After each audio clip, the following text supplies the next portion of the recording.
Hello everybody, this is Intrepid83 coming to you with a bit of a different update video, if you will, if you can call it that. It's more, I'd probably say it's more of a let's talk video. That has to do with, it was really more spawned out of a tweet I put out a while ago about having officially completed my very first playthrough of Persona 4 for the PlayStation 2. The OG version of it, if you will, not the Persona 4 Golden version that was originally released for the PS Vita and then subsequently, recently, ported to PC, or rather Steam. But anyways, yeah, so I completed my first playthrough of Persona 4. Before playing that game, I had already watched at least one other LP of it. Now, I think, yeah. I'll say two of them, because I know I've watched at least two LPs of it, of the original version.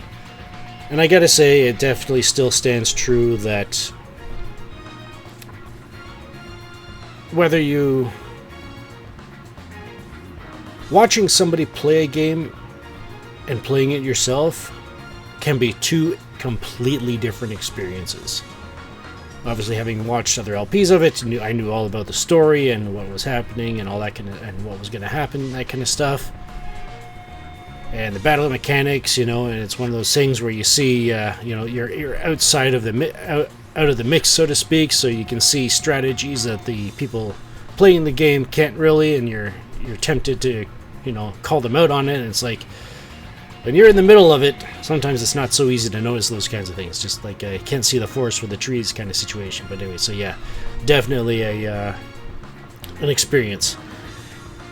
And what really prompted me to make this video as opposed to a poll, which I mentioned I might do when I made that tweet, is the fact of what happened after that playthrough. How willing and wanting I was to jump right back into it from the very beginning. You know, not necessarily. I didn't jump into the New Game Plus or anything like that, but just, you know, jumping right back in from scratch to play through it again. For those unaware, that playthrough took up over 150 hours. The actual time of the New Game Plus, you know, clear data is 156 hours, 52 minutes. I paid $20 for the game at a retro game store.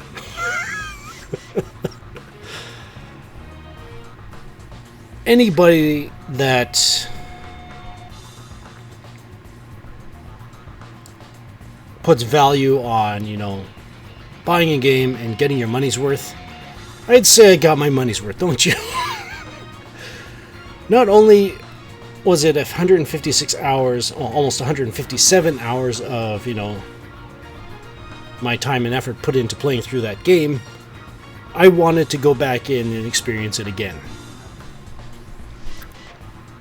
I don't know for sure whether it was, you know, I'd probably say a good portion of it would be, I wouldn't say the majority, but a good portion of it was the whole fusion mechanics, how, you know, just combining different personas can, you know, get you new ones, get you more powerful ones, and the way that the skills are transferred between personas. It definitely made strategizing, you know, how you want, if you wanted to make a certain persona, you know, okay, so what do I have to fuse? Do I have what I need to be able to get that persona with the skills that I'd be interested in having on it? And, you know, spending the time to do the math, so to speak. And for those that are familiar with how the fusion system works, you could probably say how accurate that is as far as saying math is. Not necessarily numbers, but kind of intangible, I guess, but yeah.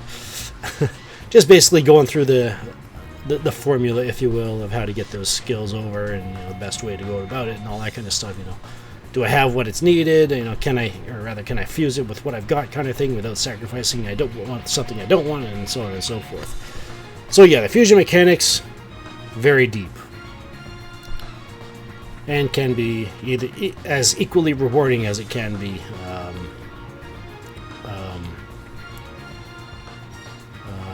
what's a better word for that?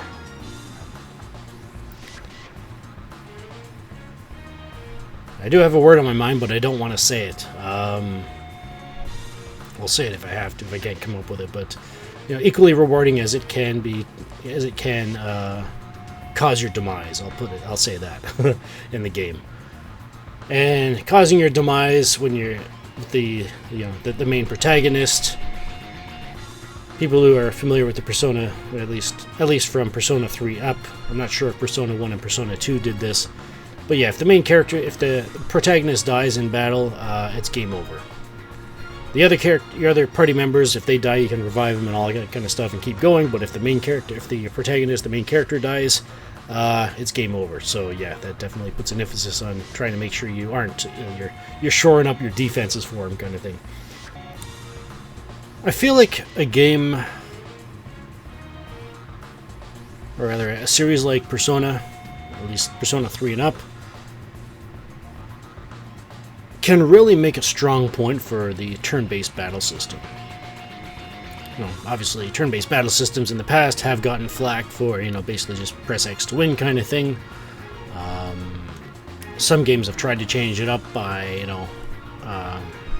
having player input during an attack to change the effects of that attack, like in Final Fantasy VIII with, the gun blades and pulling the trigger at the right time, and even another game that I had that is not on my channel, which I own, which is Lost Odyssey for the Xbox 360, that has a player input during attacks to change the effect of an attack, kind of thing. Just the amount of strategy required, rather, in a well-developed turn-based battle system, can really put the emphasis on strategy, which I find to be very... Obviously, this may not be everybody's cup of tea, but I find it makes it as frustrating as it can be at the time. In the long run, it feels very, I guess, for lack of a better word, fun. A little masochistic to say that, but there is a level of euphoria that comes along with, getting through the challenging times, kind of getting through the challenging battles. And for those that are familiar, battles in Persona can be quite challenging at times, especially if you're not ready for them.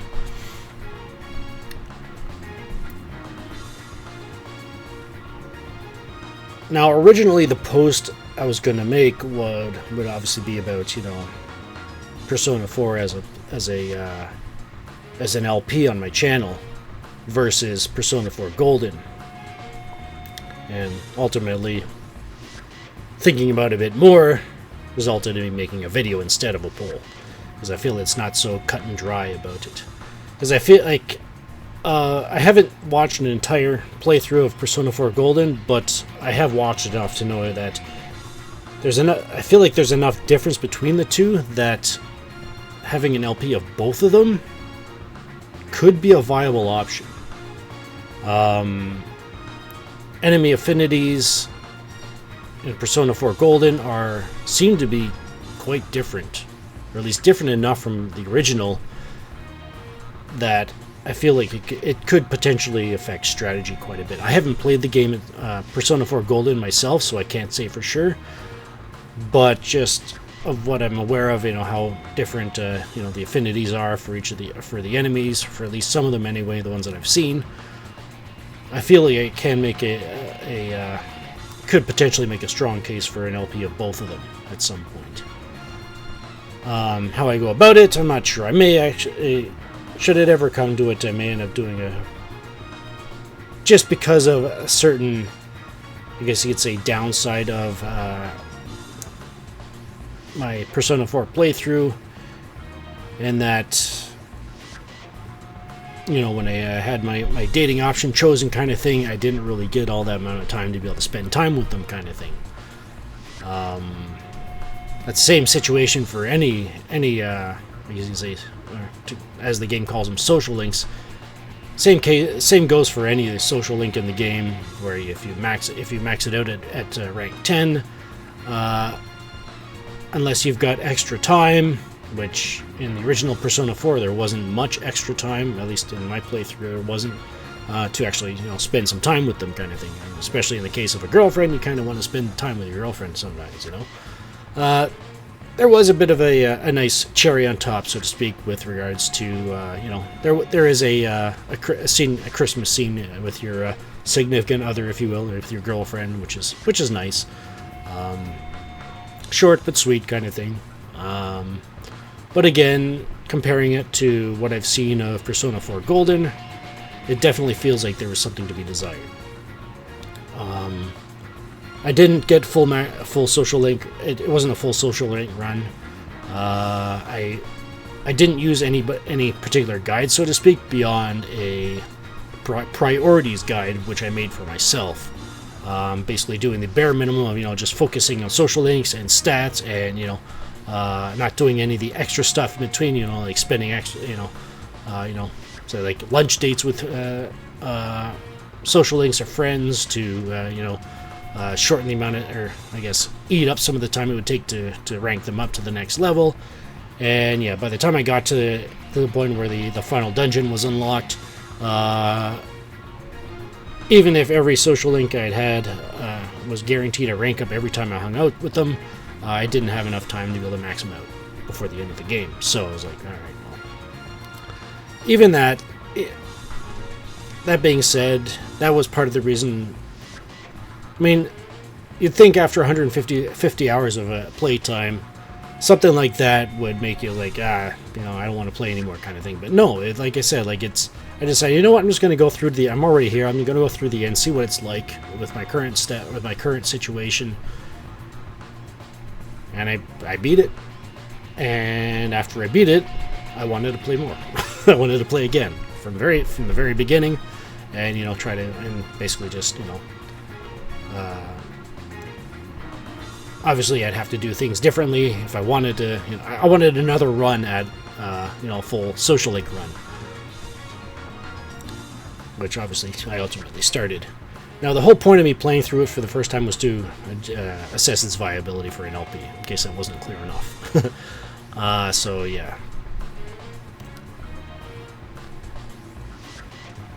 The only Max Social Link run guide I've seen, I don't know, I haven't used them myself, but with the one series I have watched where they did use somebody else's guide, it kind of felt robotic in a sense of saying, do this kind of thing, you know, and go here, and if you don't get what you want, you know, save beforehand and reload until you get this specific result.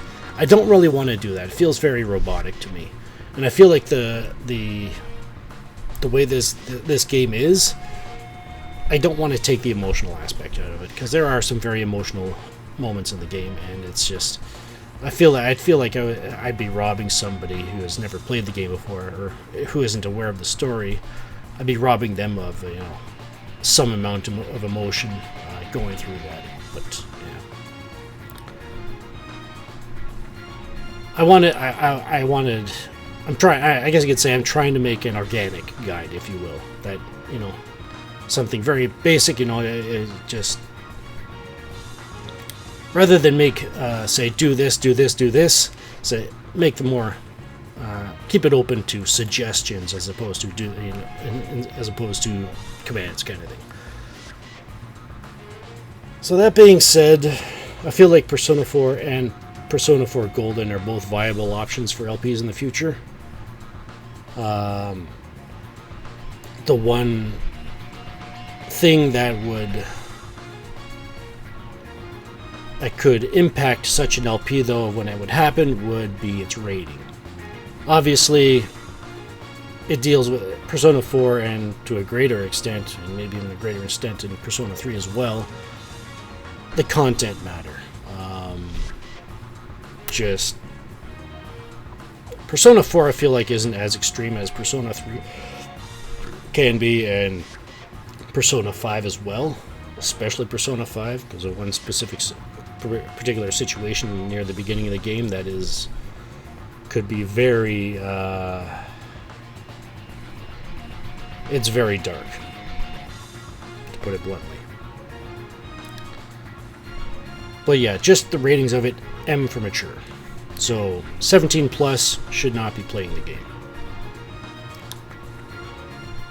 And if a store does it properly, they should never be selling those games to anybody under the age of 17. And that leads into the next topic of discussion in this video. In case you're wondering, I'm not just sitting here on this part of the screen for no reason. There will be payoff for this. I do plan to actually do something in this, so don't worry too much. I guess you could say it'd be a reward for sticking through this with me. So yeah, the whole rating situation leads into my next topic in a way, and that has to do with how I've treated M-rated LPs of M-rated games in the past on my channel, with Mass Effect and Beyond Two Souls. I think those are the only two that were M-rated. When I first started the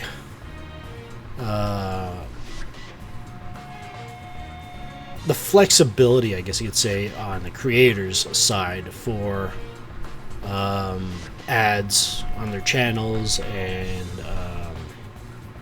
determining, what content or what audience you want to cater to was a lot more black and white. It was a lot more cut and dry, a lot more very basic, I guess you could say, for lack of a better term. And that M-rated games, or at least from the ESRB, I'm not sure what the other ratings are for in Europe and all that kind of stuff. Is I know that different rating companies agencies have different limitations they put on games, kind of thing, different age groups, kind of thing. I think Europe is different for sure, but because it was only 17 plus, because they're rated for 17 plus, I straight up has them age restricted on my channel. So anybody without a channel and or was not above the age of 18 or above would not be able to watch those series, even though the game itself was rated for 17 plus. Unfortunately, any 17-year-olds, if they've been if they're subscribed to my channel, if they follow my videos at all, unfortunately they get left out. And from the very beginning, I knew that was happening, and it sucked. But my whole idea of going into it like that was I didn't want any angry parents coming at me, kind of thing. Since then, obviously, for thumbnails, I put the ESRB rating on the thumbnail so that obviously, and the games I play end up in playlists, and as long as the playlist is visible on the screen, anybody looking at the playlist would know what the game is rated. So I figured, well, I'll do that. Obviously, I still kept them age restricted, but recently I've noticed that the ad viability for videos, of that kind of those kinds of games or that kind of content, has started to be fleshed out a bit more in a positive way. And that is when I decided to, because I know what my playthrough of Mass Effect, so to speak, I knew what was in there. Obviously because I played through the game. I knew there wasn't any sexual,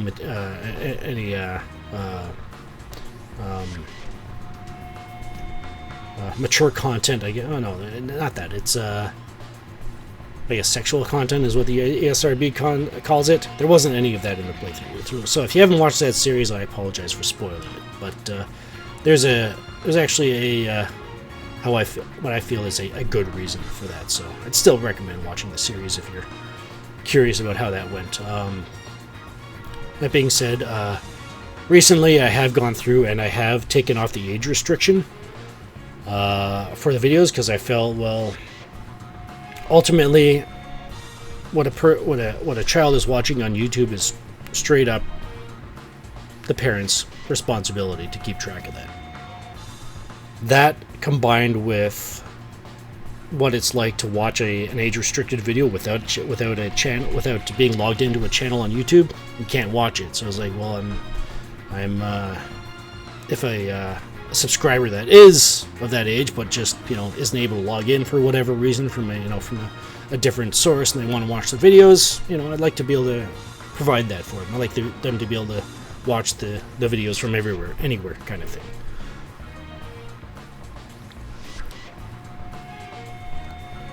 So yeah, if you haven't seen it for whatever reason, if you're one of those 17-year-olds that has been left in the dust, if you haven't been, if you've wanted to watch the Mass Effect or Beyond Two Souls LPs, you can now. I did over the past week, said both of those, let's say both of those series, but really it's the LPs of Mass Effect and Beyond Two Souls, and then obviously there's the Let's Watch series of Beyond Two Souls, where I organize the videos chronologically. It wasn't the remastered version of it, so it doesn't have the option to play through it chronologically, but I just, it was the PS3 version of it, so, I had to do it manually. I had to reorganize the chapters manually and then post them. So yeah, if you haven't watched those series and have been interested in the past of doing so and you weren't able to, you should be able to now. That being said, with removing the age restriction, that did officially make it an option to monetize them. Because as long as they're age restricted, you cannot monetize them. If you ever saw any ads on any of those series before, the past week or so, chances are those were content ID claims, so they weren't me. They weren't a result of me putting in ads on it. It was just, content ID, and they wanted to put ads on it, kind of thing. So yeah. And I don't think I really had a way of checking to see if the ads did appear. I think there might have been one way I could have, but well, that's in the past, because now it doesn't really matter anymore because they're all visible. When I tried to monetize them, I wanted to, I'm not really fond of disturbing immersion in a story, so I've decided to basically set default every video that I feel I should, or that I feel is I have any right to do. Any ads I put on them, I put them at the end of the video. I'm not sure if this really, maybe this is just my own view from watching videos on YouTube. But whenever I watch a video, I want to see the video. I don't want to see the ad. So basically, any videos that I monetize, I usually, especially if they're going to be in a playlist, I'll put the ad at the end of the video. And the reason, originally the reason why I did that is because I had the non-skippable ads option ticked off, so that there are ads obviously that force you to watch the entire ad before moving on, kind of thing. So I felt like, well, if I've got that ticked, I still want to leave the choice open to you, the viewer, of whether you want to watch that ad or not.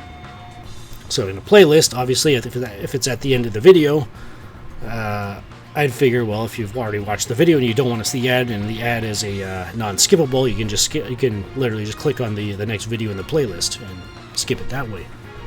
Apologies, YouTube, for robbing you of any money in that regard, but yeah, it's just I didn't want to rob your right to choose of watching something. And since then, I've heard horror stories of non-skippable ads, and I don't know if the people saying this, reporting this, were just blowing smoke or not. But it was a situation where I did not ever want it to happen on my channel, and that is somebody saying that they were forced to watch, I think it was like either a 20-minute or a 50-minute, like a 20-minute video, 20-minute ad that was not skippable. From what I understand, the non-skippable ads are supposed to be like, I don't know what the limits are, but they're supposed to be really quick, like maybe like 15 seconds or something like that, or maybe shorter, maybe no more than 30 seconds or something like that. I don't know the exact numbers, but it feels like that would make more sense. But if what the person was saying was accurate, I never wanted that to happen. So until we can be guaranteed that it'll never happen, non-skippable ads will not be on my channel. However, is the matter of the content ID claims, and if videos do not satisfy, the criteria I've just mentioned, only at the end of the video, or not at the beginning of the video, and non-skippable ads. If I feel like it would probably be safe for me to say, if you ever see that on a video, chances are it was content ID claim, and I have no control over it. So I apologize in that regard for failing you in that regard. But yeah, like I said, I can't do anything about it. But hopefully it isn't too detrimental. And then with that, also there is the option to put mid-roll ads, so ads that appear in the during the video. For that, I've kind of tried to keep it for story-heavy games. I don't want an ad popping up right in the middle of an emotional or an intense scene, a scene of intensity kind of thing. I want it to be like put in a natural cut kind of thing, so to speak. I don't want to ruin the immersion. So I've been trying to go through all of my videos, especially in the case of, for instance, I've been trying to find natural cuts in my videos one at a time. Yeah, I'm going through all of them. It's taking a while, but I plan on going through them all. So it'll definitely take a while. But like I said, it's just something that if I had been able to do it from the very beginning, I wouldn't have to do it, spend this much time doing it now. So yeah, it's just, it's like, when I get caught up, I'll keep doing it, and I'll never have to do this again. Kind of thing. So it's like, it sucks, but yeah, I feel like it's worth it in the long run, because like I say in my LPs, or at least I try to say in my LPs, I try to keep the focus on the story. I try to to appreciate the artwork that's in front of us, kind of thing. Try to do that. Try to enhance that as much as I can. So yeah, try to make it in natural cuts. If there aren't any natural cuts that I could if I am not able to find a spot where I feel like it's safe to put an ad, I won't put an ad in mid-roll. So yeah. Again, if you ever see any videos where the ad seems to be really oddly placed, chances are that's a content ID again. So yeah. That being said, if I haven't said this already in this video, the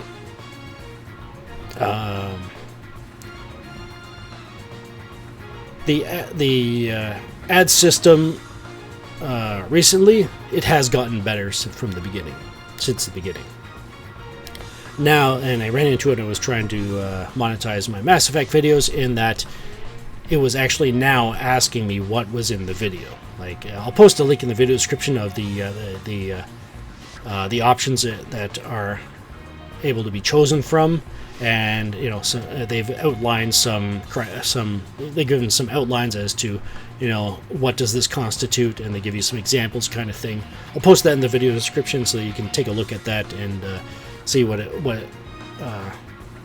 was like to go through that or what it's like going through my Mass Effect videos with that, and knowing what that is in the video, and then trying to tailor each individual video for those criteria, kind of thing. Just basically making it variable or malleable, so to speak. And it was getting to the point where it was just, it's the amount of effort I'm putting into this, is it really worth it? And unfortunately, I can say, fortunately or unfortunately, how you look at it, I felt like it wasn't worth the effort right now. And then that ultimately leads into the reason why I'm bringing this up in this video, and that is, for gameplay videos, I feel like, let's put it this way, most of the games that are being released have been rated by the ESRB or any other ratings agency, or the respective ratings agencies. So they've already got that stuff taken care of. And when you upload a gameplay video, you have the option of telling YouTube, this is what this game is. And I feel like if they could work the or I don't really want to say for YouTube to partner with the ratings agencies, but maybe include them. Maybe I guess probably partner is probably the best way to say it right now. Just partner with them so that whenever a game's released, the ESRB tells YouTube, this is the rating system, so that since YouTube already has that system in place where you can say, all right, so it's going into this game's category, okay, we'll put it in there. Find some way, or maybe you can work into that selection the ratings agency's ratings. Yeah, the whole idea is just to prevent having to reinvent the wheel when there's already somebody out there that does exactly what we're trying to do already, what we're trying to do on our own, kind of thing. Saves time and effort. Simple as that. Anyways, well, at least that's just my 2 cents. Alright, so with that being said, that definitely would influence future LPs, with Oblivion, Mass Effect 2, and beyond. And I'd probably say the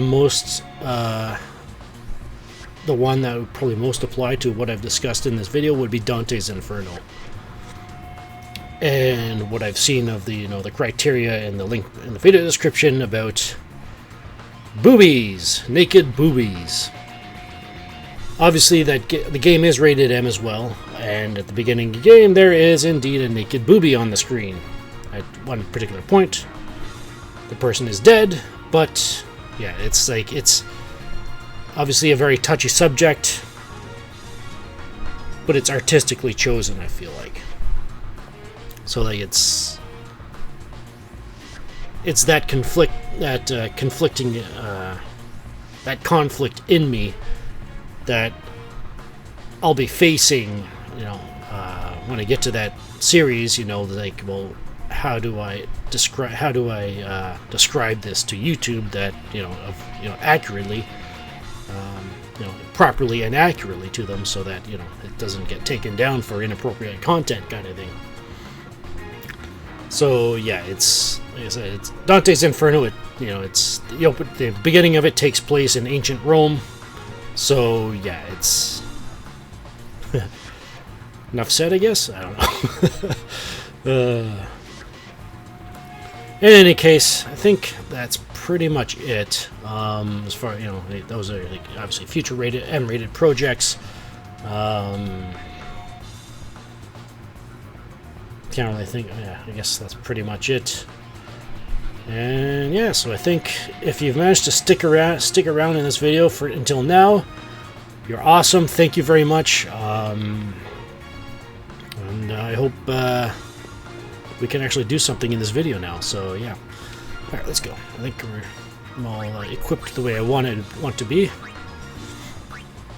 Yep. And as you can see from the, I guess you could say the tech demo, if you will, of the last Final Fantasy X-2 content video I posted. That is the last video with Final Fantasy X-2 content in it. I did indeed find a way to get Pain on the Gunmage track, so huzzah. Get to see her in her fabulousness. How I feel is actually pretty organically, so yeah. And that's what I'm hoping to achieve in the LP, so yeah. But in any case, obviously this is just going up to a specific battle, and then we'll probably end the video there.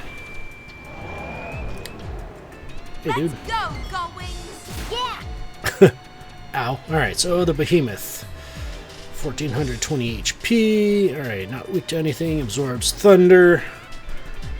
I don't think Yuna has breakdance on her songstress. It is susceptible to slow, though. However, I think they'll stick on the White Mage for protect. Yeah, I think that sounds good. And just have Riku and Pain do their thing. Alright, let's just attack them.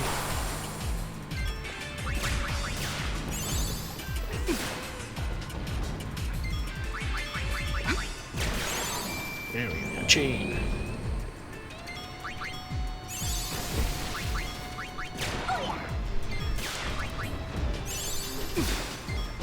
Yeah, I've noticed there's actually it can, depending on who's in what dress sphere, can influence the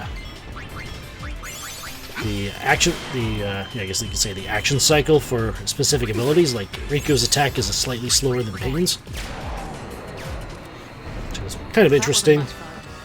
And has ultimately forced me, or caused me to abandon saying, "All right, I want chains every single time." Yeah, I'm just taking it easy on that front there. So yeah, how are we doing on abilities anyway? What are we learning? She's learning a regen. Probably going to full life right after that. Riku's learning Mech Destroyer, and what about Black Mage? I learned the Gauze spells and Thief. Yeah, probably won't do much with her, but Stop Proof. Alright, Pain's learning Fiend Hunter level 2. Yeah, Riku's got Fiend Hunter, right? Yeah. And sticky fingers, yeah, I guess that's fine. Let's see. Yeah, she's got Stop Proof and Slow Proof. Yeah, okay, so that's right. Alright, sweet. Let's keep going. Another Behemoth. Alright, rinse and repeat, I guess. Protect. Come on. I mean, I'm still gonna try to do the chaining as much as possible. Like I said, Riku's attack is slightly slower than Pain, so having Riku attack before Pain might help with that.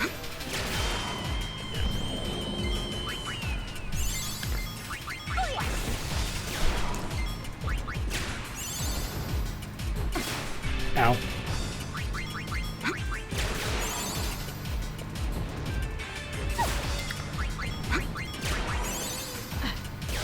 But yeah, there is a diminishing returns the more chains you get, the longer the chain, so yeah.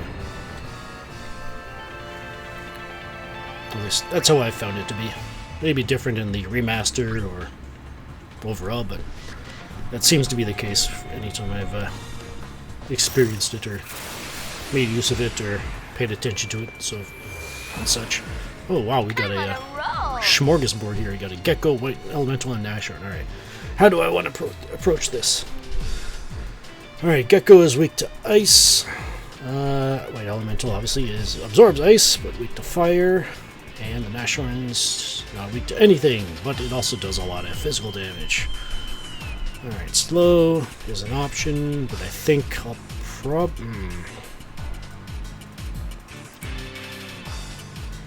I may want to get Riku to Black Mage to take out the Elemental, use Protect with Yuna, and I think we'll go from there. Alright. Let's get Rina with the Protect. Yeah, Nashorns can do quite a bit of damage. Any better? How much HP? Got the Gecko, because Gecko has 228 and the Nashorn has 482. Let's go with the Nashorn. Start Grid. There we go. Let's get Riku back to Gun Mage. Let's do this. Alright, Riku on the Gecko. Whoops. Yeah, it's, the whole plan for that was for me to attack or chain the Gecko to death, so yeah. Oh well.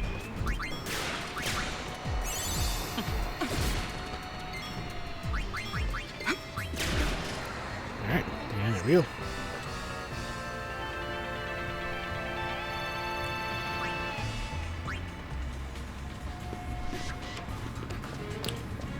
Not flawlessly executed, but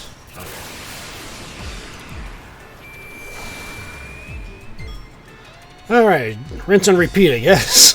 Let's try to do this again. Alright, back to Nashorn. Ray. Now it's payback time. Fire and White Elemental.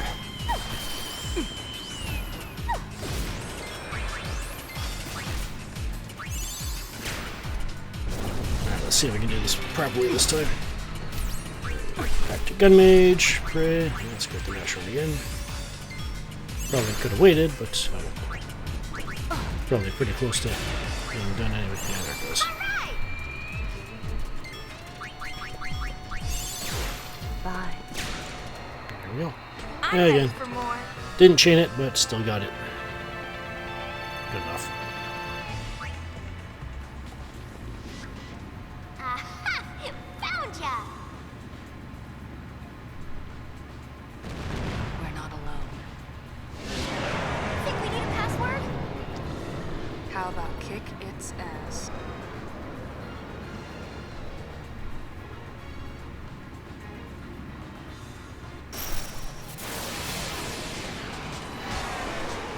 This is getting old.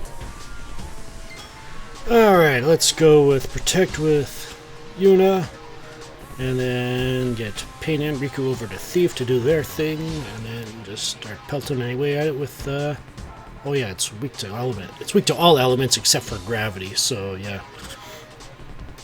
Yeah, I think I'll put Riku over to Black Mage and then try to chain that with Pain.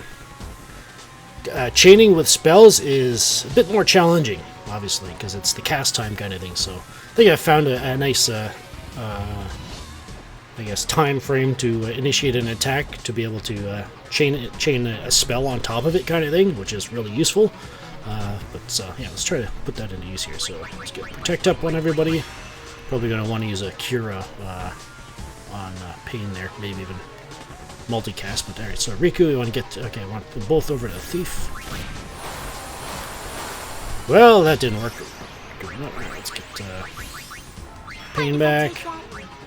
Let's do a guaranteed steal there with the Pilfergill. Alright, let's try Protect again.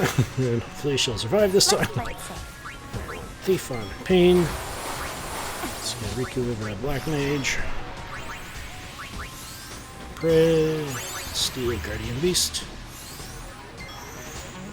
I need this more than you do. Of course he couldn't steal. Let's actually just wait. Well, this is for the sake of seeing what the difference is. Still couldn't steal, eh?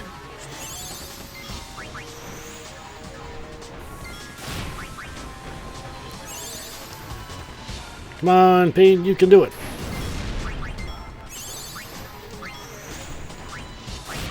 So yeah, the Guardian Beast here has 2,886 HP, so yeah. Yeah. It is susceptible to slow and darkness, but yeah, like I said, just having the ability to heal in this battle is pretty valuable. I need this more than you do. Hey, we got it. Awesome. Alright, so how much damage does the spell do? Let's get her over to Gun Mage again. Alright, so 588, what do we do when we chain it? As soon as it crosses the... if it didn't attack, that would have been beautiful. Well done, please. Oh, we got it anyway. Awesome, yeah. 960. So as soon as it passes the 3, Riku... as long as it doesn't attack, it generally works. And there it goes. Alright, so yeah, this has been this Let's Talk video, if you will, update video about things that have been on my mind and discussing certain things, I guess. I guess maybe not really an update video. Yeah, sort of with the whole Persona 4 situation. Yeah, I guess this is it. This is Intrepid83 signing off. Thank you so much for watching. And feel free to voice your opinion on anything I've mentioned in the, your own thoughts in the video description. Definitely want to be interested to get some feedback on that. It's only half a sphere. And on the things mentioned in the video, and I guess, yeah, just For nothing. keep doing what we're doing, Can't keep hurt to going. Take it with us. Keep working on Final Fantasy X-2 as I can, How much this and place has changed. yeah. This is Intrepid83 signing off. Thank you so much for watching. Take care, be blessed, and have a good one.